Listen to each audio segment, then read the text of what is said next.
Hola, me llamo Andrea Gracia, tengo 25 años y soy ilustradora. Tengo un diagnóstico de salud mental y bueno, vengo un poco a explicar mi historia, que todo empezó cuando iba a bachillerato, me di cuenta de que no era lo mío, así que decidí dejar los estudios. Me costó convencer a mis padres y a mi tutora, pero lo dejé. Estuve 6 meses encerrada en casa sin hacer nada.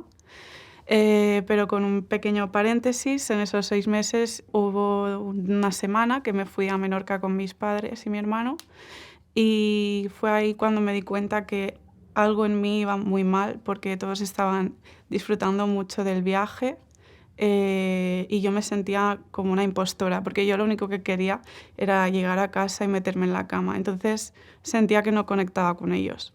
Cuando llegué a casa, me encerré y empecé a autolesionarme.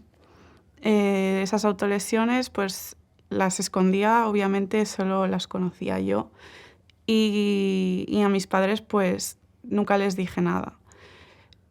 Con el tiempo, me di cuenta de que realmente había mejorado, pero de golpe vino, bueno, se me sumaron muchísimas cosas encima y me intenté suicidar por primera vez. Esto fue a finales de 2019 y y nada, y algo que me molestó mucho es que a los 2 meses del intento de suicidio me dio una embolia en el pulmón y eso sí que lo podía decir tranquilamente. Podía decir: "Me ha dado una embolia en el pulmón, me ha pasado esto, necesito ayuda", o no sé, o que me cuiden.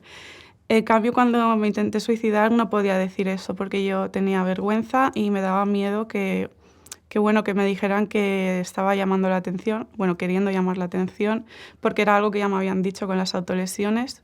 Entonces, es algo que siempre llevé dentro yo sola, y con el tiempo me he dado cuenta de que no tiene que ser así, que es difícil sacarlo, pero hay que sacarlo, aunque sea con tus padres, aunque sea con una persona, pero eso ayuda, hay que pedir ayuda y preocuparte solo porque tú estés bien, y si a los demás les molesta, cómo estás o la tristeza o lo que sea, que les moleste, porque da igual, porque aquí lo único importante eres tú y tu salud mental.